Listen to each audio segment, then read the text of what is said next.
드셨습니까? 큰 목소리가 막 나는 거 보니까 맛있게 드셨나 보네요.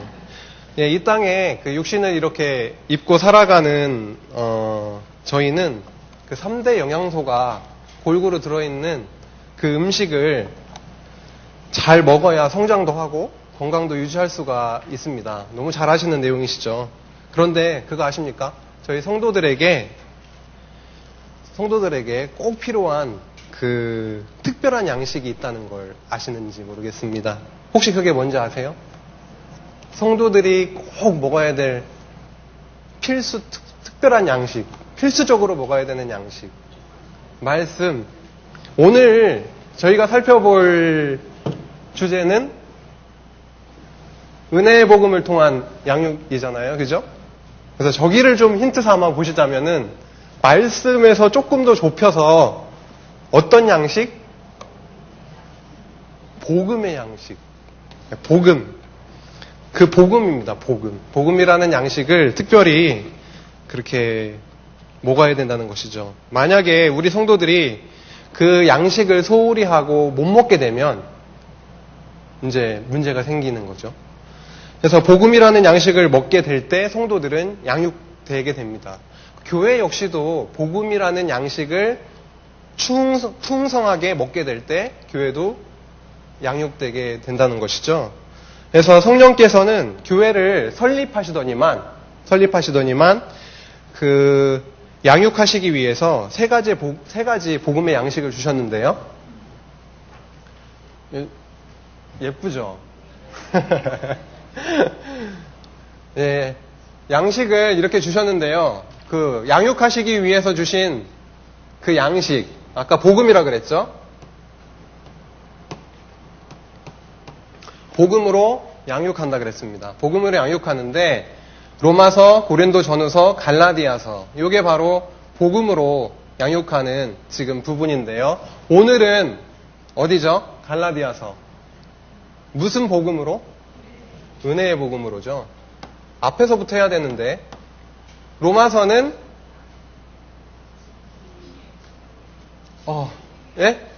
예.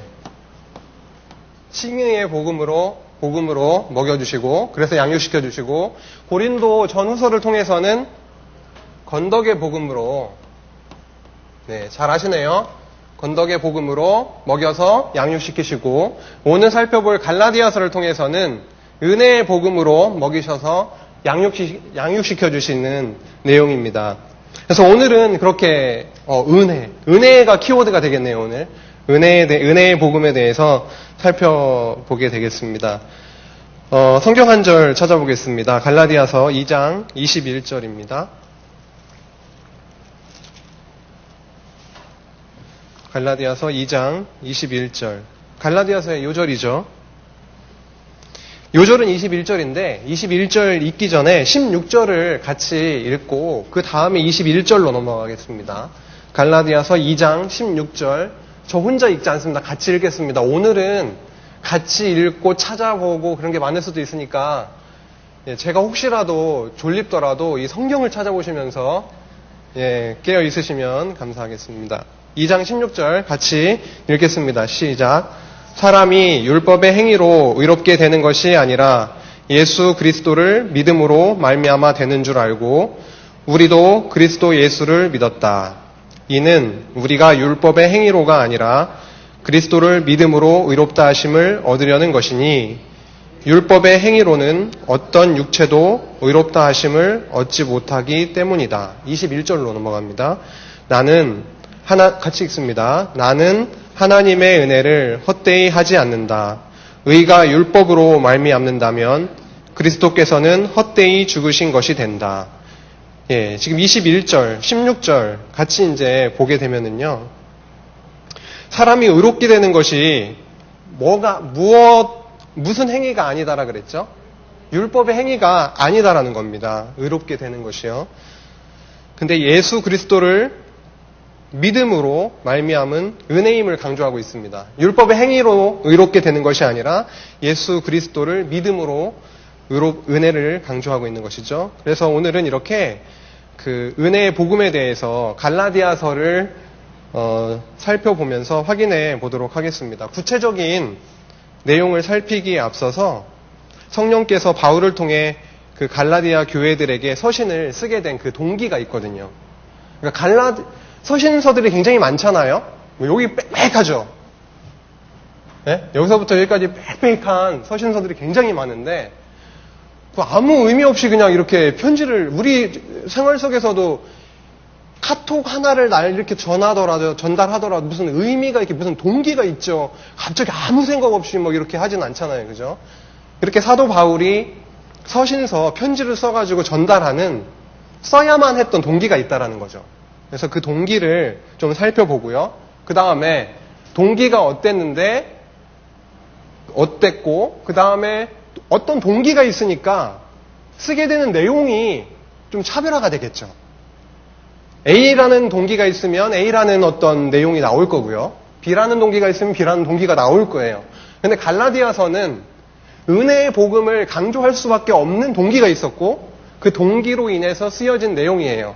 그래서 전체적인 흐름을 살펴볼 겁니다. 살펴보는데 이거 전에 위치도 좀 다시 한번 살펴보고 나서 내용으로 구조를 살펴보고요. 내용 흐름을 살펴보고 그 다음에 이제 구체적인 내용으로 한번 들어가 보도록 하겠습니다. 일단 동기를 한번 살펴보죠. 지금 1장으로 한번 가보시면은요. 지금 갈라디아 교회들에게 서신서를 편지를 쓰고 있는데 갈라디아 교회들이 갖고 있는 지금 큰 문제가 생겼습니다. 1장 6절, 7절, 8절, 9절에 보면은 반복된 네 글자가 있을 겁니다. 복음인데 어떤 복음에 지금 빠져 있습니다. 어떤 복음이죠? 다른 복음이죠. 7절에는 또 다른 복음과 대비되는 복음이 또 있죠. 7절에는 그리스도의 복음. 지금 다른 복음과 그리스도의 복음이 대비되고 있습니다. 1장 6절, 7절, 8절, 9절에 다른 복음. 지금 갈라디아 교회에는 심각한 일이 벌어졌습니다. 사도 바울에 의해서 그간 전달되었던 그 복음은 온데간데 없어지고 그리스도의 복음은 온데간데 없어지고 율법주의를 따르는 다른 복음이 들어와 있다는 겁니다.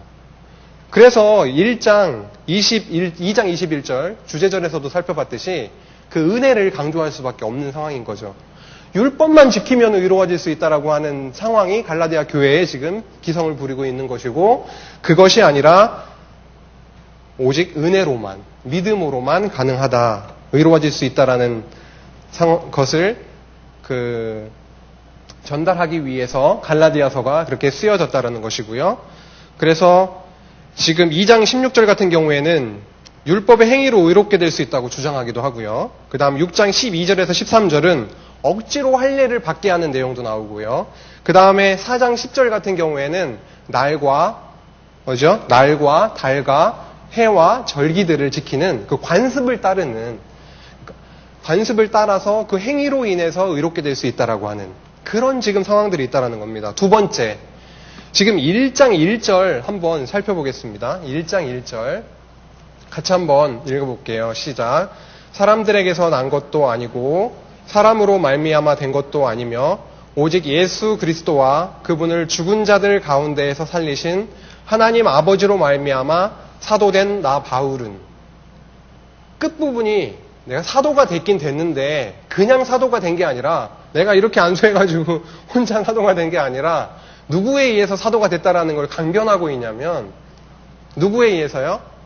하나님에 의해서 그리고 예수 그리스도에 의해서 내가 사도가 됐다라는 것을 오직 그러면서 오직 예수 그리스도 그리고 예수 그리스도를 죽은 자 가운데서 살리신 하나님 아버지로 말미암아 내가 사도가 됐다.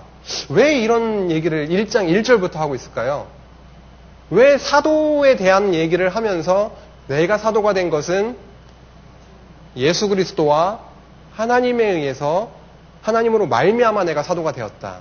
왜 사도에 대한 이야기를 1장 1절부터 꺼내고 있을까요? 사도권에 대한 도전이 있었다는 것이죠. 그리고 왜 내용에 이렇게 복음의 진정성을 변증할 수밖에 없었을까요? 허구한 아주 많은 내용들을 쓸 수 있음에도 불구하고 갈라디아서 같은 경우에는 복음의 진정성을 변증하고 그 다음에 생활의 권계와 교훈, 결국은 복음의 진정성, 특히 절대성과 은혜성을 강조하고 확증해주고 그 다음에 생활에 있어서는 생활에 대한 권고와 경계, 그 다음에 생활에 대한 교훈을 쓸 수밖에 없었다라는 것이죠. 결국 바울의 사도직 그리고 바울이 전하고 있는 그 복음에 대해서 뭔가 인정을 하지 않는 그런 기류가 있었다라는 거죠. 그러니까 내가 사도가 된 것은 하나님과 예수 그리스도에 의해서 된 거고 내가 전하고 있는 이 복음은 참되다. 예수 그리스도로부터 받은 복음이다. 이 절대적인 복음이다. 왜? 사람한테서 받은 게 아니라 예수 그리스도한테 받았기 때문에 사람에게서 나지 아니하였다. 그리고 이 복음은 어때요? 어떤 인간의 율법을 지켜서 의로워지는 게 아니라 복음하고는 전혀 그 율법하고는 전혀 관련이 없이 은혜로 말미암은 것이다. 그래서 이 두 번째 사도직과 복음에 대해서 이제 논란이 있으니까 또 저런 내용이 또 적혀질 수밖에 없었던 거고요. 그래서 이렇게 율법주의가 갈라디아 교회에 기성을 부리다 보니까 어떨까요? 신본주의를 갖고 있는 신앙인과 인본주의에 많이 물들어 있는 신앙인의 그 생활의 모습은 많이 다를 거예요. 갈라디아 교회도 예수 그리스도의 복음이라고 아까 나왔죠. 다른 복음, 그리스도의 복음 충돌하고 있습니다. 그러면 그리스도의 복음 안에 있지 않고 다른 복음 안에 있기 때문에 이 생활이 어떻게 됐을까요? 뭔가 흐트러졌을 겁니다. 정상적이지 않다는 거죠. 뭔가 노력하면은 할 일을 받으면은 뭔가 더 의로워지고 이룰 수 있다라고 생각을 했었던 것 같아요. 그래서 돌아올 것. 어딘가 가 있죠. 지금 다른 복음에 빠져 있습니다. 거기에서 다시 돌아오고. 지금 종이 아니라 자유자인데 복음 안에서 자유를 누려야 되는데 뭔가 지금 묶여 있어요. 그래서 종의 멍에를 이제 벗어버리라는 거죠. 그죠? 그 다음에 지금 율법주의를 할 예를 강요하고 율법을 지키면은 의로워질 수 있다라고 하는 거짓 선생들이 있는데 그 거짓 선생을 경계하고 있다라는 겁니다. 내용들이 앞에 왜 이렇게 복음에 대해서 진정성을 변증할 수밖에 없었는지 이런 내용들, 절대성과 은혜성을 왜 강조할 수밖에 없었는지를 이해를 하니까 생활에서도 그러한 배경이 있으니까 다른 복음에서 그리스도의 복음으로 돌아오고 이제 자유자인데 왜 멍에를 메고 있느냐? 멍에를 벗어버릴 것. 그리고 다른 복음을 전하고 있는 거짓 선생을 경계할 것에 대한 거 자연스럽게 나오고 있는 겁니다. 그 다음 생활에 대한 교훈. 이 부분은 이제 어느 정도 부담이 될 수도 있습니다. 일반적으로 로마서 끝에도 그렇고 서신서 끝부분에 가면은 성도의 생활이 나옵니다. 그래서 오늘도 이 부분에 대해서 살펴보긴 하겠지만 저 부분이 이따 끝에 살펴보기로 하고요. 네, 그 다음에 이제 성경에서의 사실 이거를 살펴보고 이렇게 가려고 했는데 대충 갔네요. 그러면 위치를 한번 살펴볼까요? 성도님들이 굉장히 사랑하고 있는 성경. 성경은 구약과 신약으로 되어 있고요. 구약은 그리스도를 보내주시겠다고 하는 여호와의 언약이고 그 다음에 신약은 그 여호와께서 그리스도를 보내주신다고 한 그 언약이 성취된 내용이죠. 그래서 그리스도 성취입니다. 여기 비어있네요. 구약은 여호와의 언약인데요. 3가지 내용으로 그리스도를 보내주시겠다고 언약을 하고 있죠. 이게 우연인지 의도된 적인지는 모르겠지만 내용을 채워야 되겠네요. 구약은 예? 역사 섭리를 통한 언약이고요. 그 다음 찬양을 통한 언약. 지금 구약 성경을 자세하게 공부하는 내용은 아니기 때문에 여기 욥기 시편 잠언 노아가 이렇게 내용 그 부분은 않겠습니다. 일단 세 덩어리로 되어 있다. 그 다음 찬양을 통한 언약, 그리고 여기는요 예언을 통한 언약이죠. 오늘 성경 복습하는 시간 같네요. 어쨌든 구약은 이렇게 역사 섭리를 통해서, 찬양을 통해서, 예언을 통해서 그리스도 메시아를 보내주겠다고 하는 그 언약이고요. 그 언약대로 신약에서 그리스도가 드디어 언약대로 이제 오셨다는 거죠. 그리스도가 성취되었습니다. 신약은 사복음서, 마태, 마가, 누가, 요한복음까지는 예수의 의한 성취, 예수께서 직접 당신의 행적을 통해서 예수께서 직접 당신이 구약의 언약대로 오신 그리스도이심을 예수가 직접 증거를 하시죠. 마태, 마가, 누가, 요한복음, 직임신분, 사역, 본성으로요. 이 부분도 이야기하자면 기니까 오늘은 이 부분이 아니죠. 그 다음에 성령에 의한 성취 부분에서는 예수님께서 부활 승천하시면서 언약을 하세요. 사도행전 1장 8절에. 그죠? 그래서 성령을 보내가지고 교회를 세우시고 땅끝까지 복음이 전파되게 하시겠다고. 그래서 성령에 의해서 교회가 약속대로 설립이 되고요. 그 설립된 교회를 자라게 하시고요. 뭘로요? 복음으로. 네, 오늘 공부하는 내용입니다. 자꾸 되새겨야 됩니다. 교회 설립, 양육, 무장, 투쟁, 승리. 너무 이렇게 자연스럽게 나오는데, 특히 오늘은 교회를 양육하는 부분이니까요. 복음으로 양육하는 겁니다. 그 다음에 양육시키셔서 이제 무장시키시죠. 좀 리마인드 해볼까요? 뭘로 무장시키시죠? 교회의 진리로 무장시키시죠. 그 다음 생활로, 그 다음 체제로 무장을 시키십니다. 투쟁도 하죠. 예, 투쟁. 무엇과 투쟁하죠? 세 가지 있죠. 유대주의, 세속주의, 적그리스도. 그 다음에 교회 계시록에서 이제 교회를 최종 승리케 하십니다. 그 중에서도 오늘은 그 양육 부분입니다. 왜 하나님은 양육시키실까? 너무 크죠? 왜 성령께서는 교회를 양육시키실까? 이렇게 이제 찾아 들어갑니다. 왜 성령께서는 교회를 양육시키실까? 질문이 되겠죠. 왜 하나님께서는, 여호와 하나님께서는 그리스도를 보내주신다고 언약을 하시고 보내주신 다음에 교회를 성령을 통해서, 성령에 의해서 교회를 설립해서 왜 양육시키실까? 가깝게는 왜 성령께서 교회를 양육시키실까? 조금 더 많이 올라가면 왜 여호와 하나님께서는 교회를 세워서 양육시키실까? 질문이 좀 다르죠. 그건 더 이제 생각을 해서 좀 정리를 해봐야 될 겁니다. 일단 오늘 좀 더 구체적으로 가면요. 이렇게 로마서, 고린도전서, 갈라디아서. 로마서는 칭의의 복음, 고린도전서는 건덕의 복음, 갈라디아서는 은혜의 복음입니다. 기억나시죠? 로마서는 어떤 내용이었죠? 불의한 인간을 하나님의 의롭게, 의롭게 하셔서 백성 삼으시는 내용이죠. 교회를 세우시더니만 그 교회의 멤버를 부르시는 내용입니다. 교회를 세워서 불의한 인간을 의롭다 칭해가지고 교회로 멤버를 부르시는 내용입니다. 고린도 전후서는 뭘까요? 건덕의 복음이죠. 건덕의 복음에 고린도 전후서의 그 네 가지 부분으로 어떻게 되어 있죠? 단합과 일치, 화해와 협력이죠. 이렇게 불의한 인간이 의롭게 되었다 하더라도요, 하나님께서, 성령께서 진리 안에 붙들어 주시지 않으면 단합과 일치, 화해와 협력이 불가능합니다.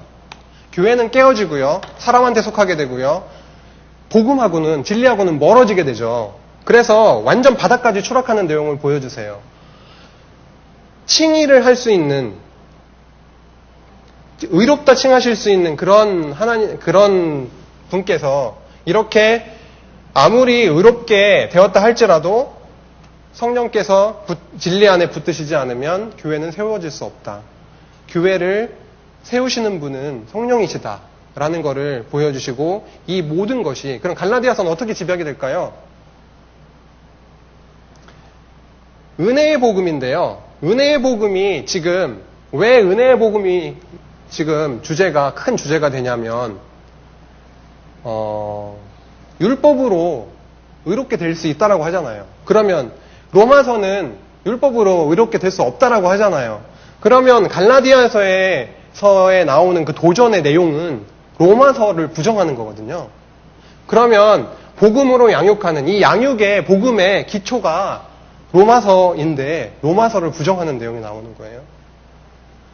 그래서 갈라디아서는 이 로마서에서 나왔던 칭의의 복음처럼 이 모든 것이 의롭게 하시는 것도 교회를 세우시는 것도 다 다 성령 하나님의 은혜이다라는 거. 율법에 의해서 의롭게 되는 거 아니다라는 걸 나타나고 있습니다. 그리고 오늘 하나 더 좀 살펴보고 싶은 거는 점검해보고 싶은 거는요. 지금 양육을 공부하는데요. 양육이 세 부분으로 되어져 있잖아요. 그럼 오늘은 갈라디아서니까 이 세 번째 부분이죠. 그러면 이 부분을 살펴보려고 하죠. 그러면 그 전에 고린도 전후서가 이미 어떻게 돼 있을까요? 있죠. 그 다음 로마서 이미 있죠. 자칫 잘못하면 오늘은 갈라디아서를 공부하니까 고린도 전후서 로마서를 잊어버려요. 지금 갈라디아서만 하더라도 은혜의 복음이라고 하는 것은 로마서에서 굉장히 강조가 되었던 칭의의 복음, 율법으로 말미암지 않고 오직 여호와 하나님의 칭의로 의롭다 하심으로서만 백성이 될 수 있다라는 것을 알려줌에도 불구하고 알려주잖아요. 그래서 갈라디아서만 보더라도 여기를 잊고 볼 수가 없어요. 그러면 여기가 갈라디아서, 그 다음 여기까지 고린도전후서, 로마서, 여기까지 쭉 가면은 여기까지, 더 가면은 여기까지. 그러면은 어찌 보면은 좀 어려운 얘기가 될 수도 있겠지만 어렵지만 당연한 얘기죠. 저희가 성경을 한 권으로 보니까. 그러면 갈라디아서를 공부하는데 가깝게는 이 덩어리로 같이 봐야 되고 깔려 있잖아요. 다 기본으로 지금 깔려 나오는 겁니다. 고린도전서, 로마서 정도까지는 적어도 한 덩어리로 이렇게 이미 여기를 전제해 오고 있습니다. 로마서가 전제해 오고 있는 거예요. 그래서 이렇게 바라봐야 되지 않을까 좀 이렇게 점검을 좀 해봤고요. 넘어가겠습니다. 그래서 이제 이 구체적인 내용으로 한번 가보도록 하겠습니다. 일단 1장부터 4장 11장까지는 복음의 진정성을 변증하는 내용인데요. 변증이라는 단어가 저희들 그 눈에 확 들어옵니다. 변증은 아무 때나 하나요? 변증, 변호사를 아무 때나 쓰시나요? 무슨 진짜 뭔가 지금 답답하다거나 뭔가를 변증을 해서 나의 무고함을 증명을 한다거나 지금 뭔가 공격해오고 있거든요. 사도 바울 당신이 전하고 있는 복음은 인정할 수 없다라고 하니까 아니다. 내가 전하고 있는 복음은 이렇게 진정성이 있다. 절대성과 은혜성을 통해서 이렇게 변증을 하는 거죠. 변증. 그래서 이 내용에 보시면은요. 아까도 이제 구체적인 내용들은 좀 살펴봤던 것 같습니다. 아까 그 내용을 살펴보면서 사도는 어떻게 세워졌다고요? 그리스도와 하나님에 의해서 세워졌다라는 것. 그리고 1장 6절에서 7절 같은 경우에 아까 다른 복음과 그리스도의 복음이 이제 충돌하고 있다라는 것. 결국은 다른 복음 이야기가 좀 나왔었죠. 그래서 1장 12절에 보면 이제 뭐라고 나오냐면요. 1장 12절에 보면은요. 사도 바울이 전한 복음이 사람을 따라 된 것이 아니다. 그죠? 그 다음에 12절로 가면은요. 예수 그리스도의 계시를 통해서 받았다. 그렇죠? 그래서 그 내용이 이제 이어지고 있습니다. 그래서 그리스도의 계시에 의한 것이다. 라는 내용이 처음에 이제 나오고 있고요. 그 다음에 1장 18절에서 2장 14절까지는 사람에게서 나지 아니하였다. 여기 한번 보실까요? 그게 굉장히 좀 특징적으로 나오는데요. 1장 18절에 몇 년 후라고 나오죠? 3년 후. 그 다음에 2장 1절에는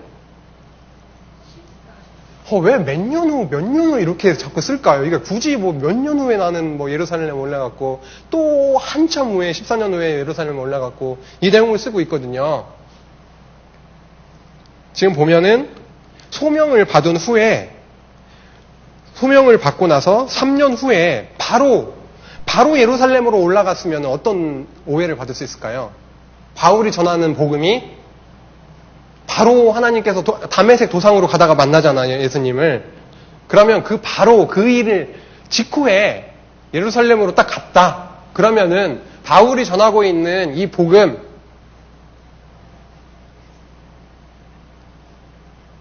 이거 오해받지 않겠어요? 예루살렘에 가면 누구를 만나죠? 게바도 만나고 야고보도 만나고 그 당대에 진짜 거물급 사도들을 만나게 됐겠죠. 그러면은 사도들한테 배웠다? 그렇게 오해를 하겠죠. 그래서 여기에서 굳이 이렇게 밝히고 있는 내용 18절에 3년 후에 내가 게바를 만나러 예루살렘에 갔는데 15일간요. 근데 많이 만나지도 못했대요. 딱 누구만 만나고 왔다고요? 야고보만 만나고 왔어요. 그리고 바로 어디로 가냐면요. 이제 돌아갑니다. 시리아와 길리기아 지역으로 가게 됩니다. 그 다음에 또 14년 후에 누구랑 누구를 데리고 디도와 바나바를 데리고 예루살렘으로 또 같이 갔다. 라는 내용이 나옵니다. 이 내용 좀 하고 있습니다. 근데 예루살렘에 디도와 바나바를 데리고 가서 그때 누구를 만나게 되냐면 누구죠? 그때 여기 보시면은요 7절에 9절에 나오네요. 기둥같이 여기는 야고보, 게바, 요한을 만나게 되고요. 그 사도들이 교제의 악수를 했다. 교제의 악수를 했다라는 게 어떤 의미일까요? 사도 바울을 이방인의 사도로 인정을 해주는 겁니다. 한번 보실까요? 바로 예루살렘으로 올라가지 않았다. 3년 후에, 14년 후에야 올라가서 정말 10몇 년 만에 사도들을 만났는데 그 사도들이 내가 전하고 있는 그 복음의 내용을 인정해줬다. 그러면은 다시 말해서 사람에게서 난 게 아니다라는 거잖아요. 그죠? 그래서 이 내용, 복음이 절대성, 내가 전하고 있는, 사도 바울이 전하고 있는 그 복음이 절대적이다. 절대성을 강조하고 있는 내용이고요. 그 다음에 은혜성을 확증하는 내용인데요.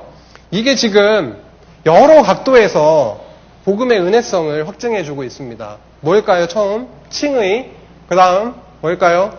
칭의,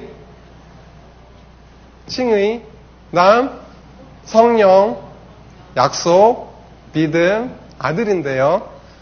이게 순서가 이게 의미가 있을까? 그런 생각을 좀 해봤어요. 순서가 의미가 있을까? 왜 칭의 다음에 성령이고 성령 다음에 약속이고 약속 다음에 믿음이고 믿음 다음에 아들일까? 이게 뭐 꼭 외워야 되는 건 아니지만 저희가 성경 공부를 딱 하고 나서 진리를 이렇게 접하고 나서 이게 이런 순서대로 돼 있으니까요, 성경이.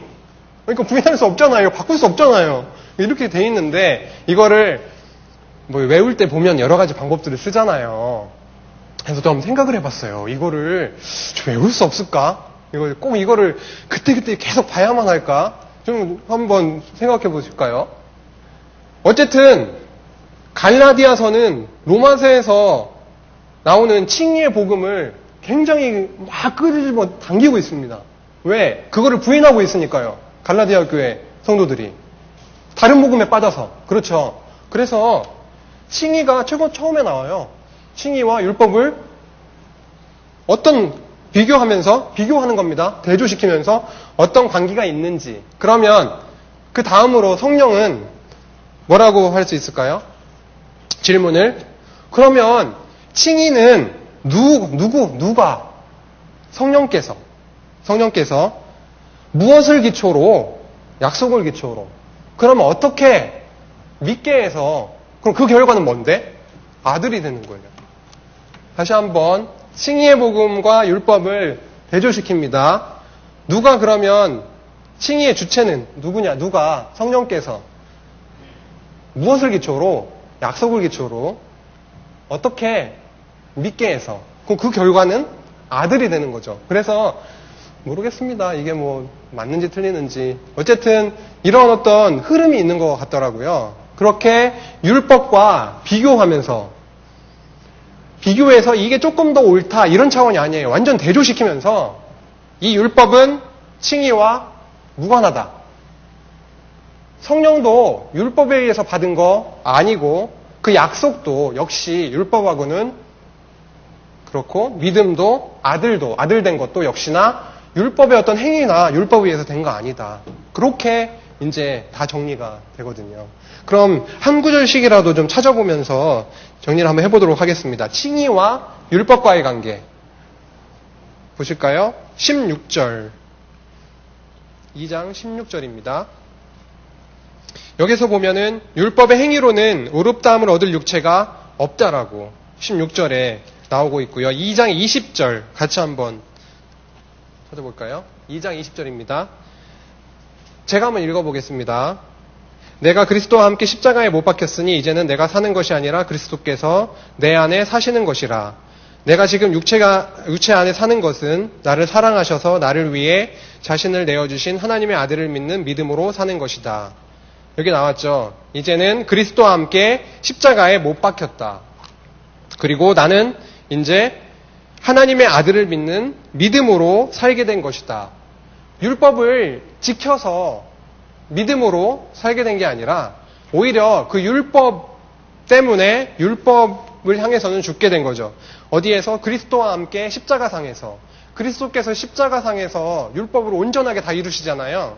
그러니까 그리스도 앞에 나아가지 않으면 자기가 율법 지키려고 하다가 율법에 이렇게 죄인이 돼서 죽을 수밖에 없는데 그리스도와 함께 십자가에 못 박혀버리면 그리스도 안에 있으면 오히려 율법을 온전하게 성취하신 이루신 그리스도의 공로로 인해 의롭게 되는 거죠. 그래서 이 율법에 의해서 의롭게 되는 게 아니다라는 것이고요. 두 번째 성령과 율법과의 관계로 넘어가 보시면은요. 여기서 성령은 요엘서 같은 경우에 그 마지막 날에 내 영을 모든 육체에 부어줄 것이다 라는 그 사도행전 성령 강림할 때 그 요엘서 기억나시죠? 그 다음 요한복음 14장 16절 26절 같은 경우에 그리스도께서 이제 여호와 하나님께로 다시금 가시기 전에 보혜사 성령을 보내주시겠다라는 그 약속을 하시거든요.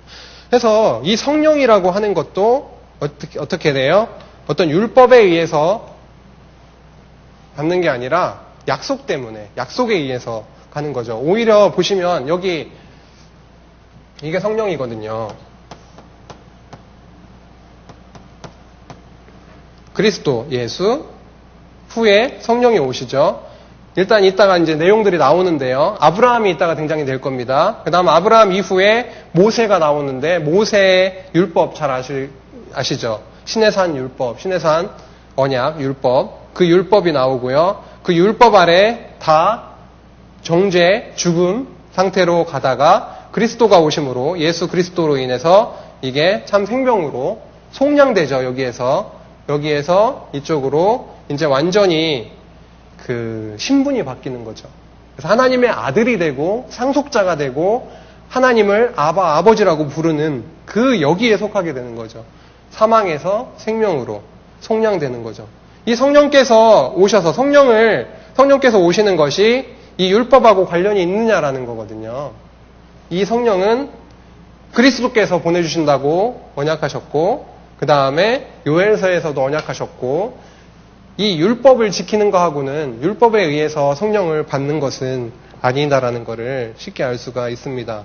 오히려 그 율법하고 관련을 짓는다고 하면은 3장 13절에서 14절 한번 보시면 오히려 그리스도께서는 십자가에서 저주받으셨다.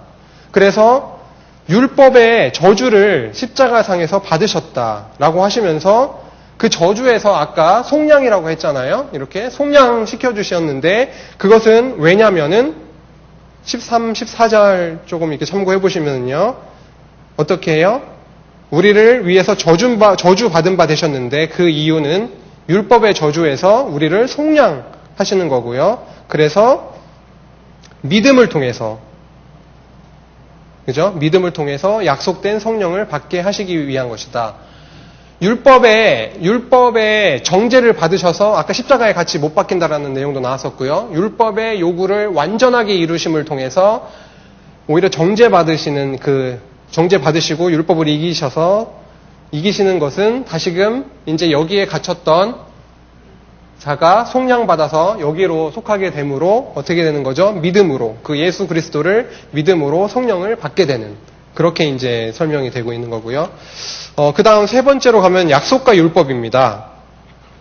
여기서는 그 논리는 굉장히 간단합니다. 여기 아브라함에게 약속을 해주시죠. 저희가 잘 알고 있는 3대 언약, 자손당 통치, 나라 언약을 해주시죠. 그 나라 언약, 약속을 해주시는데요. 약속을 해주시면서 여호와 하나님께서 뭐라고 그러냐면은 내 자손들에게 라는 단어를 안 쓰고 내 자손에게 라는 단어를 쓰고 계세요. 내 자손에게 라고 하는 단수를 쓰는 이유는 예수 그리스도를 바라보면서 말씀을 하시는 겁니다. 아브라함에게 3대 언약을 해주신 그 여호와께서 내 자손들에게 라고 하지 않고 내 자손에게 라고 한 이유는 예수 그리스도를 유업으로 주시겠다라고 하는 그 언약을 해주셨는데, 아브라함에게 해주신 그 언약이 그 후에 수백 년 후에 온 그 율법이 이거를 폐하지 못한다라는 겁니다. 굉장히 단순한 지금 여기는 그렇게 살펴보고 있습니다. 그래서 약속과 율법은 어때요? 그 430년 후에 온 그 율법이 앞에 그 아브라함에게 주신 그 약속을 무효할 수 없다. 그렇게 이제 나오고 있습니다. 3장 16절에 아까 내 자손들에게 라고 하지 않고 내 자손에게 라고 했던 이유는 예수 그리스도, 아브라함에게 유업으로 주신 자손 예수 그리스도는 율법으로, 예수 그리스도는 그 율법으로 말미암아서 얻은 게 아니라 하나님께서 약속을 통해서 아브라함에게 은혜로 주신 것이다 라는 것입니다. 그래서 3장 22절로 넘어가도요. 그러면 율법하고 앞에 율법, 아브라함에게 주신 언약과 그 다음에 모세에게 주신 그 율법이 그러면 이게 약속과 율법이 그러면 반대되는 것이냐? 아니다라는 겁니다. 율법이 모든 것을 죄 아래 가두었잖아요. 지금 삼각형으로 쭉 내려간 거예요. 사망의 어떤 그 이미지를 나타내려고 쫙 아래로 내렸는데 느껴지시는지 모르겠어요. 그래서 사망 가운데 죄 가운데 두신 이유는 왜요? 예수 그리스도를 믿는 자들이 믿음으로 말미암아 약속을 받게 하시려고.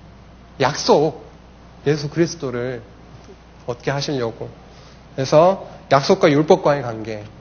약속은 뒤에 430년 후에 온 율법이 폐할 수 없다. 무효화시킬 수 없다.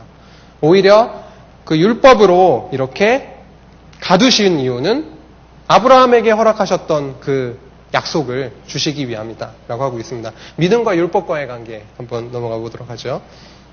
3장 23절에서 29절인데요. 그러면 어떻게 칭의를 어떻게 믿게 하셔서, 여기서 초등교사, 몽학선생, 가정교사 이런 단어 많이 들어보셨을 겁니다. 율법을 초등교사, 몽학선생, 가정교사로 지금 비유하고 있고요. 그러면 언제까지? 믿음이 오시기 전까지. 그러면 믿음이 오신 이후에는 몽학선생, 가정교사, 초등 교사가 필요 없다는 겁니다. 그래서 믿음이 이미 왔기 때문에 예수 그리스도께서 이 구약에서 언약하셨던 메시아를 보내주신다고 하셨던 그 그리스도께서 오셨기 때문에, 예수가 그리스도로 이렇게 오셨기 때문에 그 예수 안에서 하나님의 아들들이 되었다는 것이죠. 이제 필요 없다는 겁니다. 율법은 필요 이제 없고요. 왜? 그리스도께서 오셨기 때문에. 율법은 오실 메시아에 대한 언약의 개념인 것도 잘 알고 계시고, 그 율법은 그리스도께로 인도하는 몽학선생이고 교사고, 이제는 그 그리스도께로 안내해줬던 그 율법은 그리스도께서 오셨으니까 필요 없는 거잖아요. 그죠? 그래서 믿음과 율법은 그런 관계다라는 거죠. 그래서 그리스도께 속한 하나님의 아들들은 약속에 의한 상속자다라는 개념도 나오고 있습니다. 아들과 율법과의 관계로 넘어가 볼까요? 최종적으로 이제 아들과, 사실은 아까 칭의, 그러면 주체는 두고 성령께서 어떤 걸 근거로 약속을 기초로 믿게 하셔서 그 다음에 최종적으로 아들이 되게 하신다. 저는 아들과 율법과의 관계를 보면서 되게 기분이 되게 좋더라고요. 은혜의 복음을 보면서 감격하고 감사한 마음도 있었지만 그 과정에서 아들과 율법과의 관계를 보면서 굉장히 기분이 좋아지더라고요. 왜 그랬을 것 같으세요? 얼마나 기분이 좋을까요? 우리 신분이 완전히 바뀌는데 죄 아래 죽었었던 자들인데 뭐 거기에서 속량을 받을 만한 조건도 없는데 아무 조건 없이 그렇게 아들 삼아주셔서 상속자가 되게 해주셨으니까 옆에 계신 분들 다시 한번 쳐다보세요. 이게 상속자입니다. 상속자라니까요. 상속자. 그래서 하나님의 나라를 받은 상속자. 그리고 육신적인 아버지, 어머니뿐만이 아니라 여호와 하나님을 이 세상을 창조하신 그 전능자 여호와 하나님을 아버지라고 아버지라고 개역 개정판 성경에는 아버지라고 나옵니다. 갈라디아서 4장 6절에 보면 그 개역 한글에서는 아버지라고 그랬었죠. 근데 개역 개정에는 아버지 이렇게 나옵니다. 성경에 아빠라는 단어도 나옵니다. 하나님을. 그래서 참 하나님의 아들의 신분을 얻게 해 주셨다. 율법의 상속자, 그 청지기 얘기가 나오죠. 그 아무리 상속자라 할지라도 어렸을 때에는 하나님이 정하신 그때까지는 그 청지기 아래에 있게 돼요. 아까 그분이 오셨으면 이제 초등교사 필요 없다. 이런 거와 비슷하죠. 아직 어렸을 때는 그 청지기 아래에 있지만 이제 때가 되어가지고 4장 4절 5절에 보면 때가 찼을 때 하나님께서 아들을 보내셔서 율법 아래에 있는 자들을 속량해가지고 아들의 신분을 얻게 하신다. 나옵니다. 이제 아들이며 상속자가 되는 것이죠. 이렇게 복음의 은혜성을 확증해주고 있습니다. 율법과 대조시키면서 여러 각도에서 칭의, 성령, 약속, 믿음, 아들과 율법을 대조시키면서 율법에 의해서 의로워지는 것이 아니라 오직 은혜로 의로워진다라고 하는 것을 확증해주고 있습니다. 그래서 이렇게 복음은 사람에게서 난 것이 아니라 오직 그리스도 계시에 의해서 말미암은 그 절대성을 강조하고 있고요. 그 다음 은혜성을 확증해 주므로 이 사도 바울이 전하고 있는 이 복음은 참되다 라고 변론을 통해서 변증을 하고 있는 거죠. 그 다음 내용은요. 생활의 권위와 교훈입니다. 아까 살펴봤듯이 왜 돌아올 것을 권고하고 멍해를 경계하고 거짓 선생을 경계하고 있느냐. 이런 내용이 나올 수밖에 없는 상황이니까. 이런 내용이 정확하게 갈라디아 교회들의 성도들에게 전달이 됐다면 돌아와라. 다른 복음에서 그리스도의 복음으로 돌아와라. 이제 자유자인데 왜 종의 멍에를 계속 메고 있느냐. 왜 믿음이 오셨는데 왜 이제 다 그리스도께서 오셨는데 왜 멍에를 메고 있느냐. 아니다. 자유자이다. 그러한 것을 할 일을 행하라. 그리스도의 복음에서 자꾸 멀어지게 하고 있는 그 거짓 선생을 이제 끊어버려라. 너무 이거는 당연한 내용이죠. 요거를 부담을 느낄 상황이 아닌 거죠. 요거 지금 이 내용들을 통해서 깨달은 성도들은, 갈라디아 성도들은 이 권계를 듣고 그렇죠. 아멘 했을 것 같아요. 때가 안 됐다면 더 시간이 걸렸을 수도 있겠지만, 근데 이제 이 부분을 좀 더 살펴보고 싶다는 것이죠. 생활에 대한 교훈 내용인데요.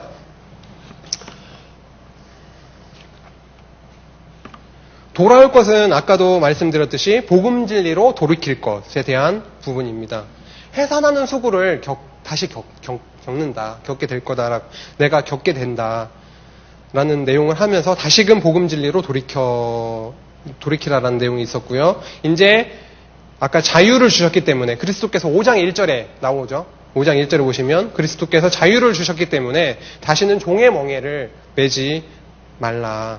그리고 5장 2절에서 12절까지 보시면은 거짓 선생의 핵심은요. 할례를 행해라.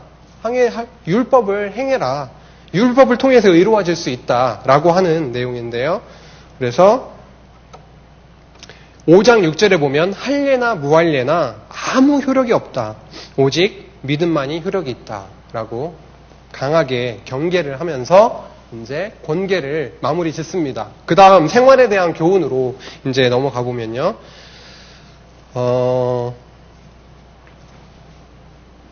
생활에 대한 권하고 경계하는 이 내용이요. 생활의 권계와 복음의 진정성 변증, 그 중에서도 복음의 은혜성은 여기에 이게 생기시면 안 되죠. 연결이 되고 있습니다. 이 생활에 대한 것은 이 부분을 따로 보고 이 부분은 또 따로가 아니라 앞에 복음의 진정성, 특히 복음의 은혜성이 전제가 된 생활입니다. 특히 이 교훈 같은 경우에 잘못 받아들이면 성경에서 이렇게 해라 저렇게 해라라고 하는 내용이 나오는 것으로 오인할 수 있지만 갈라디아서의 흐름으로 보았을 때 저 교훈은 주체는 성령으로 굉장히 명확하게 나와 있거든요.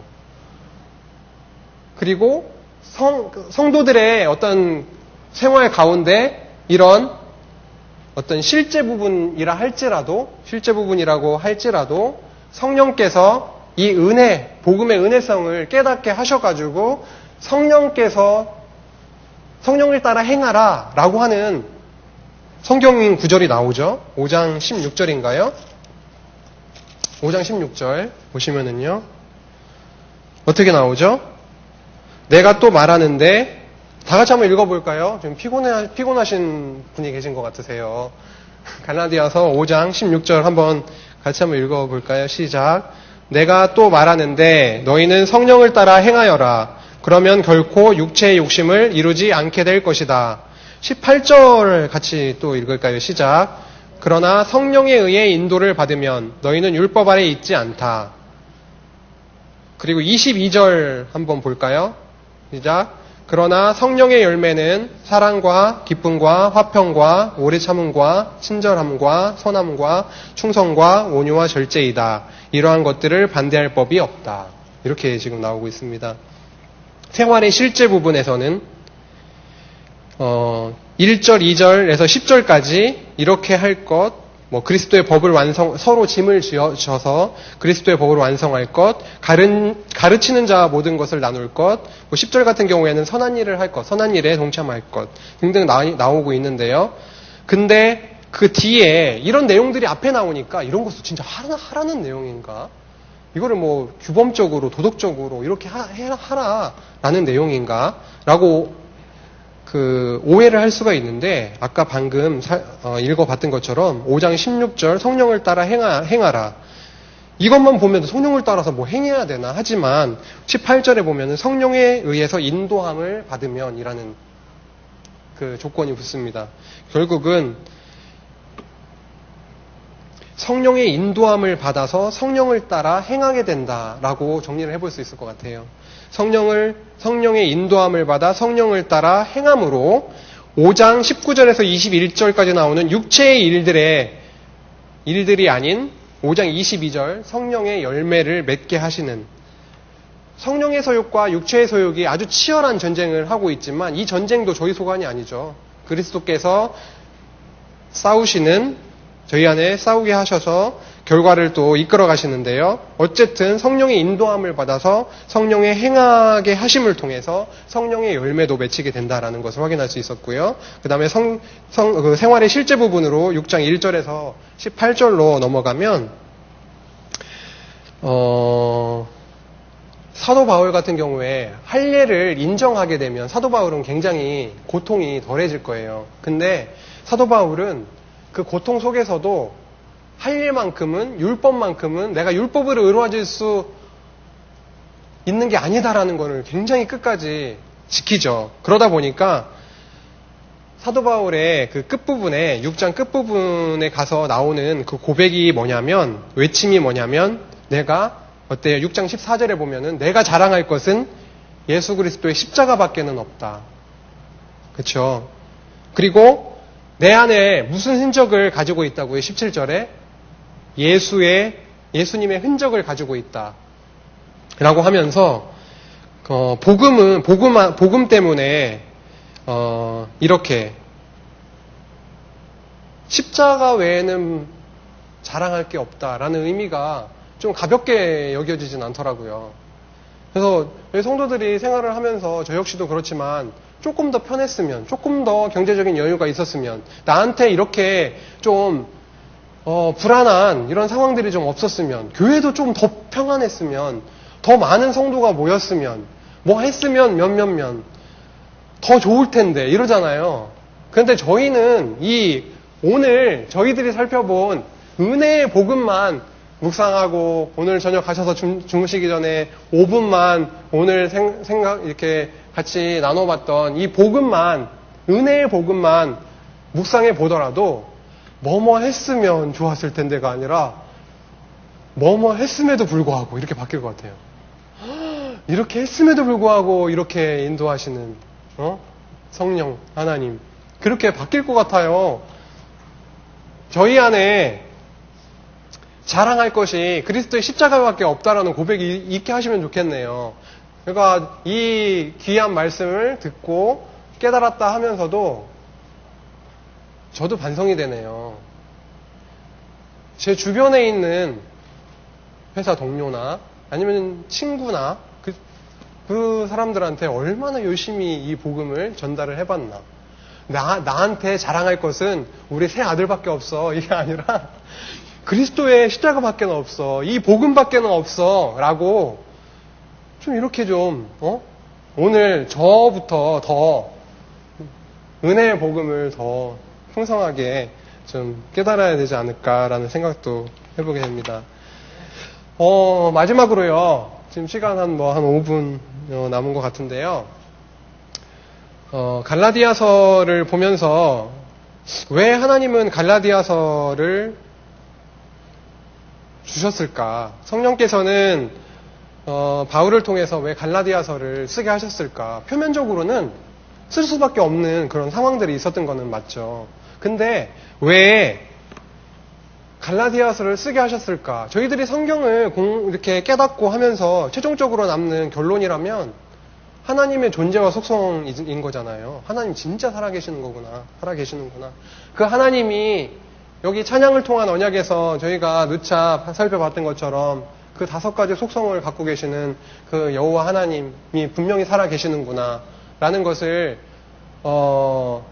결론으로 저희들 안에 품게 돼야 되잖아요. 그래서 왜 갈라디아서를 이렇게 쓰게 하셨을까? 가깝게는 성령께서 그리스도 예수께서 하신 언약을 한번 좀 살펴보고 싶은데요. 마태복음 16장 18절을 한번 보시면 17절에는 그 베드로가 예수께 어떻게 고백을 하고 있냐면 주는 살아계신 하나님의 아들이시고 뭐라고 나오죠?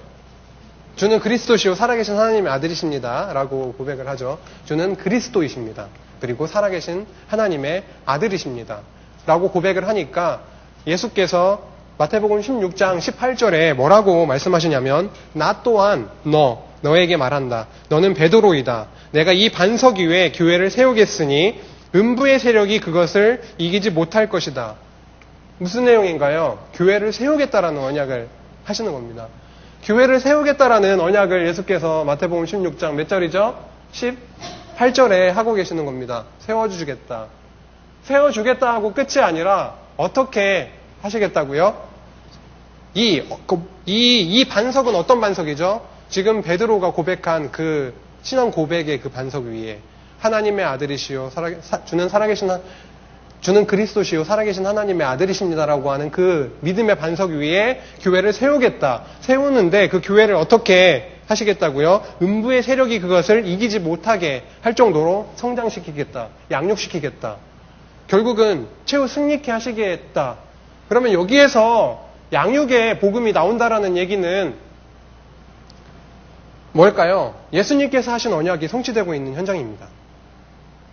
가깝게는 예수께서 하신 그 언약이 성취되고 있는 현장이고요. 그 다음에 여호와께서 역사 섭리와 찬양과 예언을 통해서 그리스도를 보내주시겠다고 한 언약이 이제 성취가 되었고, 그 예수께서 하신 언약의 성취의 현장이 바로 교회가 양육되는 현장이라고 한다면, 여호와께서는 구약을 통해서 그러면 교회를 양육시켜 주시겠다, 내지는 여호와께서 이 교회를 이렇게 복음으로 양육시키시겠다라고 하는 그 근거는 없을까요? 있다라는 것이죠.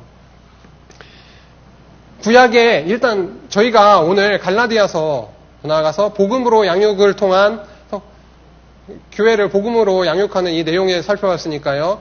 이 내용에 대한 구약적인, 특히 은혜의 복음에 대한 구약적인 그 언약을 한번 생각해 보시면은 뭐가 떠오르세요? 창세기 부분에서 좀 생각해 보실까요? 은혜의 복음.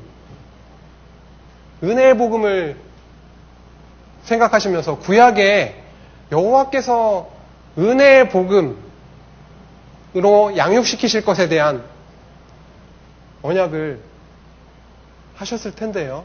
그거 떠오르는 거 있으실까요? 은혜의 복음. 창세기 아마 초반부부터 막 가득가득 있습니다. 벙벙벙벙 있습니다. 강론 책을 읽어보셨을 거예요. 거기에는 일단은 노아가 예로 나옵니다. 인류가 다 멸망당해야 되는 상황에서 창세기 6장 8절 한번 보실까요? 창세기 6장 8절을 보면 노아만 은혜를 입어서 좋은 인류가 죽게 되는 상황 속에서도 은혜를 입어서 구원을 받습니다. 그렇죠? 아담은 또 아닐까요? 아담에게 3대 언약을 세워주시는데요. 어떤 조건이 있어서 세워주셨나요? 복주어 가라사대 하시면서 일방적으로 3대 언약을 해주시는 겁니다. 창세기 이 초반부부터 아담에게도 해주셨고요. 또 다음에 노아에게도 해주셨고요. 그 다음에 아담은 인류의 시조죠. 아브라함은 인류의 선민의 열조죠. 선민의 아브라함과 이삭과 야곱에게, 특히 아브라함에게 3대 언약을 해주셨는데, 아브라함에게 3대 언약을 해주시고 나서 그의 아들인 이삭과 야곱에게 계승이 되잖아요. 그들의 삶의 모습을 보면은 그럴만해, 계승받을만해, 그런 상황이 아니었잖아요. 다 기억하시잖아요. 그죠? 그럼에도 불구하고 그렇게 해주셨죠. 나중에 훗날 더 가서 이집트, 애굽에서 이 탈출이라고, 출애굽이라고 한 사건은요, 이 굉장한 사건이잖아요. 무슨 조건이 있었습니까? 나와야 되는 조건이라고 하는 것은 때가 되면은 끄집어내주겠다라고는 언약밖에 없는 거예요. 더 나아가서 광야로 나가볼까요? 광야에서 만약에 율법, 시내산 언약이나 아니면 호렙산 언약이나 어쨌든 그 율법의 계명에 의해서 정죄만 받았다고 하면은 그냥 전멸이죠. 전멸인데 규례 때문에 은혜로 살리심을 받은 겁니다. 1차, 2차, 3차에 시험인가요? 시련인가요? 시련이죠. 그 속에서도 진멸당하지 아니하고 여호와께서 그 자손들을 번창시켜 나가시는. 이거 구약을 살펴보면은요, 이거 은혜의 복음, 단순하게 갈라디아서를 공부했는데, 이렇게 나중에 이렇게 은혜의 복음을 언약하시는 내용들이 무수하게 많구나라는 것도 생각을 해볼 수 있고요. 그러면 은혜의 복음보다 조금 더 올라가면 양육의 개념이 나오잖아요. 그죠? 그러면 구약에서는 이 양육의 개념이 어떻게 나올까? 를 또 생각을 해볼 수 있겠죠. 하나님께서 에덴 동산에 교회를 세우시죠. 에덴의 교회 들어보셨습니까? 광야에서 교회를 세우시죠. 광야의 교회 들어보셨잖아요. 아까도 그 율법의 규례도 살펴봤지만 그렇게 은혜가 없으면은 교회가 어때요? 양육될 수가 없는 거예요. 다 죽는 거죠. 그래서 이 은혜의 복음, 은혜의 개념도, 양육의 개념도 다 이미 약속하셨고 이루셨고, 그 다음에 이렇게 이런 은혜, 이런 양육도 아까도 살펴봤듯이 예수 그리스도의, 예수의 언약의 성취의 현장이라는 것도 살펴볼 수 있습니다. 그래서 결국은 여호와께서 언약하신 것들이 이루어지고 있는 현장이고, 이러한 상황들을 다 종합해 볼 때 여호와 하나님은 정말 약속대로 이루시는 분이시구나. 그리고 그 약속이 이루어지는 것을 보니까 그분은 살아 존재하시는구나. 더 나아가서 약속대로 이루시는 여호와께서 그리스도를 보내주신다고 하신 것처럼 그리스도가 오시더니만, 예수가 그리스도로 성취되더니만 그 예수께서 하신 언약이 이렇게 이루어지는 것을 보니까 그리스도 역시도 하나님의 아들이시요, 예수가 하나님의 아들이시고 그리스도이시구나 라는 것도 이제 결론으로 확인할 수 있습니다. 그리고 갈라디아서를 공부하고 나니까 여러 가지 그 키워드들이 막 이렇게 생각이 막 나더라고요. 어떤 키워드, 어떤 단어들이 생각이 남으세요? 이제 보니까 은혜. 나의 공로가 아니구나. 그냥 뭐 율법이 딱 뜨면은 그냥 그 앞에 그냥 이렇게 해서 예수 그리스도한테 붙으면 저희는 이제 살 수 있고, 은혜라는 단어가 깊이 다가왔고요. 그 다음에 이제는 율법의 종이 아니고 자유자다. 왜 종의 멍에를 메고, 왜 그 힘들게 그 율법의 멍에를 메고 있느냐? 아니다. 그리스도로 인해서 우리는 자유함을 입은 자이고, 아까도 처음에 말씀드린 바와 같이 상속자.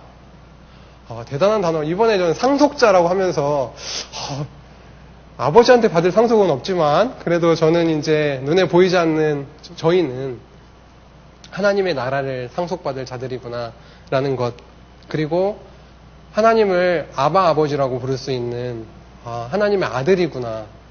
하나님의 아들이라고 하는 단어를 예수 그리스도에게만 붙일 수 있다고 생각할 수 있는데 그게 아니라 그리스도와 한 몸 되어서 그리스도의 지체가 되어서 하나님의 아들로 살아갈 수 있는 그런 신분이 완전히 탈바꿈된 자들이다. 그러니 여기로 돌아갈 수가 없는 거죠.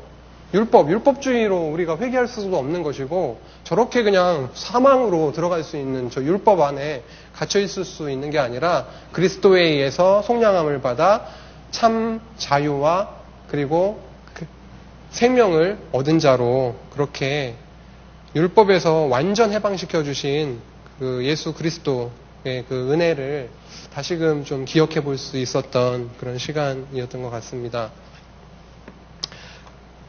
네, 기도하고 마치도록 하겠습니다.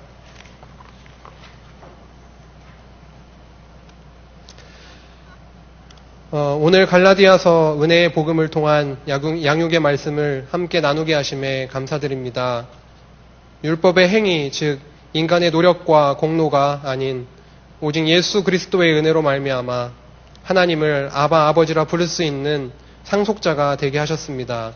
그 은혜에 감사드립니다. 이런 후한 대접을 받을 만한 존재들이 아님을 알기에, 율법의 정죄 앞에 죽었던 불의한 자임을 알기에 감사와 기쁨의 마음이 넘칩니다. 질그릇과 같은 저희들 안에 진리의 보화를 담아주셨사오니 이 귀한 말씀 지체들과도 함께 나누고 이웃에게도 전파할 수 있는 마음과 여건을 허락하여 주옵소서. 우리 안에 육체의 일들은 멀어지게 하시고 오직 성령 하나님의 주관하심을 따라 성령의 열매들이 풍성하게 열리게 하옵소서. 다시 한번 우리를 하나님의 자녀 삼아 주심에 감사드리며 예수님의 이름으로 기도합니다. 아멘.